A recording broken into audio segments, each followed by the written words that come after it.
สมผักแซ่บๆพี่น้องวันนี้มีโอกาสได้มาเฮ็ดสมผักให้เบิ่งแบบสไตล์นางตุ้ยนางก็ได้ผักกาดตีนมีมาจากห้านจีนเนาะถุงนึงประมาณ3-4 เหรียญนางก็จะเอามาซอยๆแบบนี้เด้อตอนแบบนี้เลยซอยแบบตามใจมักเนาะหลังจากนั้นก็เอาเกลือโหยใส่หลายๆโลดใส่เกลือย้อนหยังย้อนว่าให้น้ำออกจากผักให้หลายที่สุดเนาะก็จะโหยเป็นขั้นไปแบบนี้แล้วก็พักแช่เกลือไว้แบบนี้จนผักของเฮายุบแล้วก็น้ำออกมาเป็นแบบนี้เลยเด้อผักจะเป็นสีมาดเนาะแล้วก็จะมาเริ่มคั่นกันใส่ศพมือหรือบ่ใส่ก็ได้เด้อพี่น้องแล้วก็จะเริ่มคั่นไปทีละน้อยแบบนี้เป็นบ่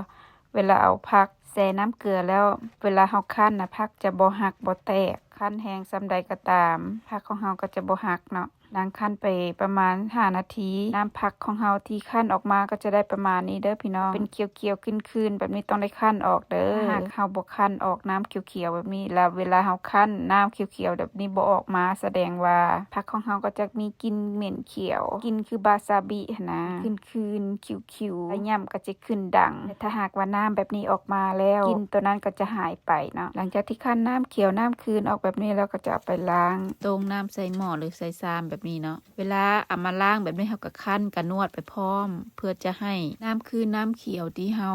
คั้นออกมาหันออกจากผักให้มันหมดแล้วก็บีบเวลาล้างแล้วก็บีบเอาน้ำมันออกก่อนจึงเอาไปใส่อีก3 นึงไว้เพื่อจะมาล้างเติมอีกนางจะล้างไปแบบนี้แล้วก็คั้นนวดไปแบบนี้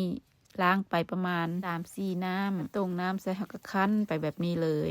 คั้นนวดคั้นนวดไปแบบนี้จนน้ำเหม็นเขียวหันออกเบิดสำคัญที่สุดได้เวลาเฮาคั้นส้มผักถ้าหากว่าน้ำเขียวๆนี่บ่ออกส้มผักเฮาก็สิบ่เป็นตากินเด้อพี่น้องจะออกเขียวคืนแบบเฮาย่ำแล้วมันขึ้นดังหั่นนะมันบ่แซ่บนั่นนะเฮาต้องได้คั้นเอาออกดีๆน้ำเขียวน้ำคืนหั่นนะเวลาล้างน้ำสุดท้ายต้องได้ปั้นน้ำออกให้หมดเลยจะทำการปรุงเนาะนี่น้ำออกหมดแล้วเด้อพี่น้องจะใส่เกลือไป1 บวงก่อนแล้วใส่แป้งนัวไปอีก1 บวงแล้วก็มาคั้นมานวดให้เข้ากับผักที่เฮาล้างมาแล้วหั่นเด้อคั้นนวดไปประมาณบ่ดนดอกประมาณ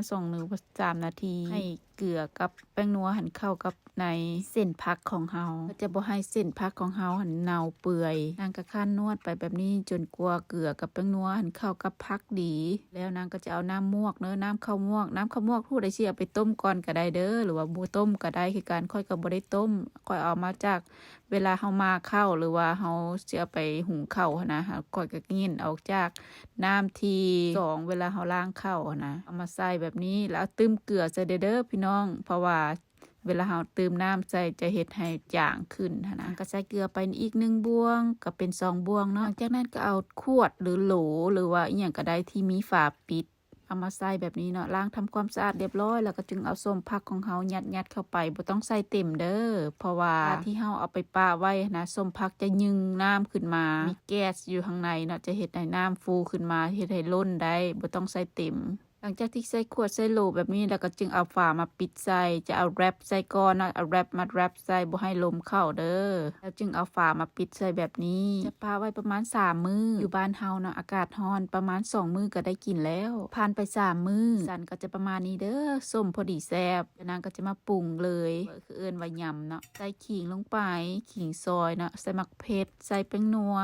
ว่าผู้ใดว่ายังบ่นัวก็ใส่แป้งนัวลงไปถ้าหากผู้ใดว่านัวแล้วก็บ่ใส่ก็ได้คือกันใส่มะเขือซอยจากนั้นก็มาขยำให้เครื่องทุกอย่างเข้ากันดีแล้วก็ซีเบิ่งรสชาติก่อนบ่พอหยังก็ตื้มเอาเนาะหลังจากสุดท้ายสุดก็เอาผักหอมป้อมที่ซอยไว้หั่นลงไปโรยๆหน้าเพื่อจะให้มีกลิ่นหอมขึ้นมาค่อยบ่มีค่อยก็บ่ได้โรยแล้วพี่น้องเป็นแนวใดเป็นตาแซ่บบ่คลิปนี้ถ้าผิดพลาดประการใดก็ขอโทษขออภัยเด้อลาแล้วสบายดี